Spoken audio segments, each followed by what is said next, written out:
What's up, everybody? Welcome to Top 10 Character Moments. Today we're breaking down my list for the top 10 best moments of Rocket the Raccoon. Be warned, as there will be spoilers from Guardians of the Galaxy Volume 3 on my list. I know it's still a relatively new movie at the time of this recording, so hence why I bring it up.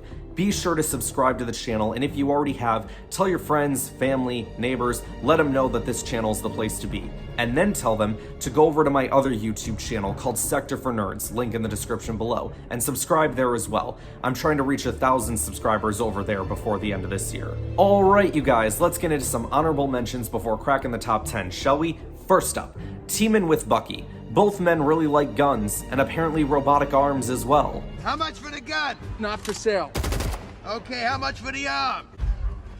Oh, I'll get that arm. Next up, mourning with Nebula. This was a very sad scene, but I appreciated that the two remaining Guardians had each other's back. Both of them sitting down, holding hands. It was a very sad, but also very touching moment. And finally, we're all standing up now. A line Rocket said after everyone stands up and agrees to fight back against the Kree. Rocket being the last one to do it, and then says this gem of dialogue. We're all standing up now. Bunch of jackasses standing in a circle. Alright, let's get into the top 10 list itself. You guys ready? Here we go. At number 10, stealing batteries. This was as funny to me as it was to Drax. Every time I hear Rocket say, "You want to buy some batteries?" I chuckle every time. Now, it did get the Guardians into trouble and cause a divide within the group, right? But hey, shit happens, right? At number 9, battling Peter and Gamora. Before the Guardians were a team, they were just a bunch of outlaws doing their own thing. Rocket saw that Quill had a bounty on his head, so his goal was to collect. And then Peter was trying to get back the orb Gamora stole from him, which led to a big brawl between the three. Groot was also involved as well. At number 8, stealing the ether, aka the reality stone. Okay, this was funny. I just love the visual of Jane getting out of bed and then Rocket just sneaking up behind her like he's Randy Orton about to RKO someone out of nowhere. At number 7, teaming up with Yondu. This moment was mostly Yondu, but Rocket participated as well. The two worked together to take back Yondu's ship. Oh, and Baby Groot helped out as well. At number 6, breaking the Guardians out of prison. It was actually a rather genius plan by our Raccoon friend. He got all the essential parts to get into the watchtower and turned off the gravity everywhere but in the tower. He then took control of the robots and used them as engines to get to the hangar and escape. Oh, and he also had Quill steal a random dude's prosthetic leg just for shits and giggles. At number 5, taking down the Ravagers. Have you ever felt a southern night, free as a breeze, not to mention the trees, whistling tunes that you know and love so? That's what Rocket was listening to while luring Yondu's men into traps. He may not be able to defeat them all, but he takes out a decent chunk of them. At number 4, traveling with Thor to Nidavellir. Well, he had to ask the captain first. You seem like a noble leader. Will you join me on my quest to Nidavellir? Let me just ask the captain. Oh, wait a second, it's me. Yeah, I'll go. Wonderful. Poor Thor is down in the dumps after losing half his people. Rocket sees that Thor is sad and tells himself, okay, time to be the captain.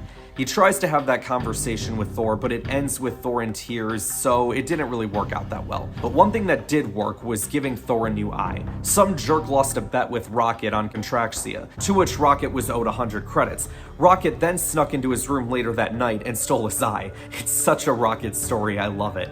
Still nice of Rocket to give Thor a new eye. However, he probably should have washed it, because the only way he was able to get off Contraxia was up his, well, you know. At number 3, his backstory. This was by far the saddest moment in the Guardians franchise besides Yondu's death. This scene made me feel for Rocket, and it made me like him even more coming out of the scene. That's kind of always the idea, right? Making you care more about a character coming out of a scene than going in? Well, this scene did its job. Poor Rocket thought the High Evolutionary was his friend, someone he could count on to give himself and his other friends a new and wonderful place to live. Turns out that wasn't the case, and he ends up killing his friends. There was like 25 to 30 minutes dedicated to this backstory stuff, and it didn't disappoint. Well, I mean, it did story-wise, but you get what I mean. At number 2, confronting the High Evolutionary / letting go of his fears. This is where Rocket was like, I'm done running.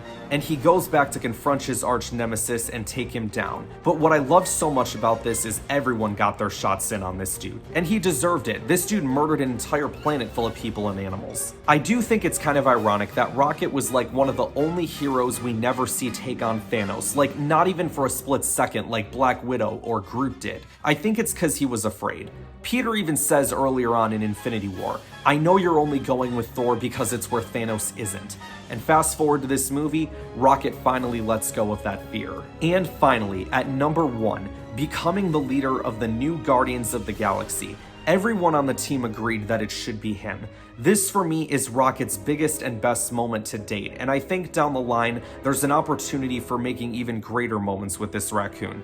We see him trying to be the captain with Thor in Infinity War. To an extent it worked, but as a leader there's a lot of things he's gonna have to adapt to, like patience, looking out for everybody on the team, but I think he's more than capable of doing it. So there you have it, guys. That's my list for the top 10 best moments of Rocket Raccoon. Let me know in the comments below what your favorite Rocket moments are and why. Be sure to stay tuned every Friday to watch my latest top 10 video. Next week, I'll be breaking down my picks for the top 10 best moments of the girl with the longest hair ever, Rapunzel.